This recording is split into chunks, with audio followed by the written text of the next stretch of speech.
শিখিয়ে দিই তাহলে তাহলে আরম্ভ করে খেলা। ও খেলা খেলো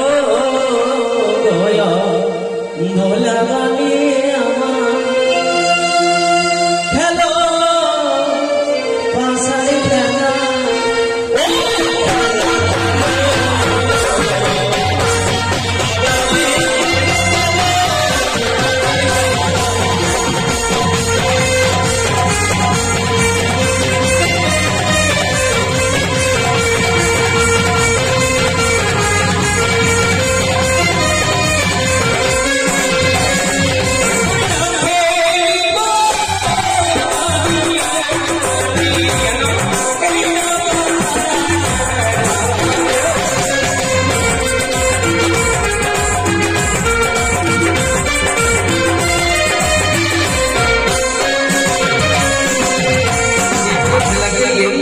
কিছু বাকি রাখবার মানে শর্ত যেমন যেমন তুমি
তাহলে আমার প্রথম না আমি কিন্তু পট পড়লাম প্রথমে দাদা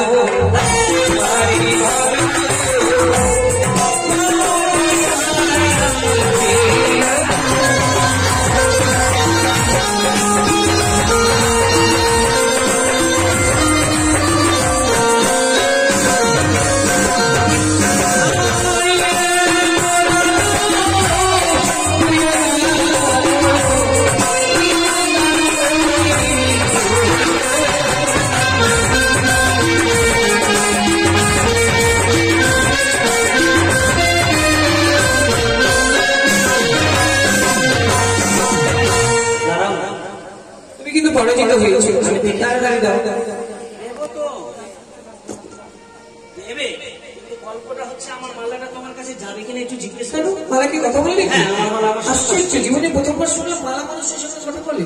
আচ্ছা জিজ্ঞেস করো মালা ও মালা তুমি আমার মেহুলার কাছে যাবে? না আমি যাবো না, যাবো না, যেতে হবে না, তোমার তার পানি যে হেঁটে হেঁটে যাবে না মানে বলছিলাম। পাশের ঘর থেকে অর্ধাঙ্গিকে মিথ্যে কথা বলা শুরু করলি? না মিথ্যে নয়, অবশ্য করছিলাম। হ্যাঁ গো আমাকে কেমন বানিয়েছি? আমাকে খুব সুন্দর বানিয়েছি। ডান হাতে একটা খারাপ, আমার হাতে একটা মুন্ড দিলে আমরা বেশি না। তোমার পিতা তোর কাছে মালা কিনেছে আমাকে সেরকমই লাগছে। ভালো লাগছে না সেটা বললেই পার না। আসলে তোমার খুব অপূর্ব লাগছে জানো, এমন কত বড় চক্ষু তোমার, ঠোঁটে মধু মাখা, নয়নে হেলিলাম আমি স্বপ্ন মৌচাকের মতো কিছু পিছনে ঝুলেছে অষ্ট অলঙ্কার তোমার অঙ্গেতে শোভিছে। এবার কিন্তু বেশি হয়ে গেল না, বাস্তবে তোমাকে এত অপূর্ব লাগছে। এবার কিন্তু আমার তুমি খেলবে অবশ্যই। জয় শিব শম্ভুর আমার জিনিসটা আমাকে ফিরিয়ে দিচ্ছ। এটা তোমার নেই তো, এটা এখন আমার হয়ে গেছে। মানে জয় হয়েছে না, কেন দিলাম বলো তো? তুমি তো কোনো প্রশ্ন না করে নিয়ে নিলে। ভেবেছিলাম বুঝি এটা নিয়ে তুমি খুশি হয়ে গেছে। না না এটা নিয়ে তো হবে না, হবে না, আসলে বাসনের জন্য যে তুমি আমার থেকে জয়ী হয়েছে বলি তোমার পুড়িয়ে তোমাকে বরণ করে নিলাম। বলো কি চাও তুমি আমার থেকে? দেখি দুর্ভাগ্য কতক্ষণে বাসন করেছে তুমি দেখো নি? দেখেছি। তাহলে বলো তুমি বেশি দিতে পারছি না? ওটা গলার গজে বলি কর্মের বলে দিলে কোমর বিছা না বলে বল ও তোমার হে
আমার এই বিপক্ষে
কিন্তু বাসন করে বুঝলাম পণ্ডিত তো তুমি নয়, তোমার ব্যবহার ছোট যা অর্থাৎ হাঁড়ি জঞ্জালের মতো।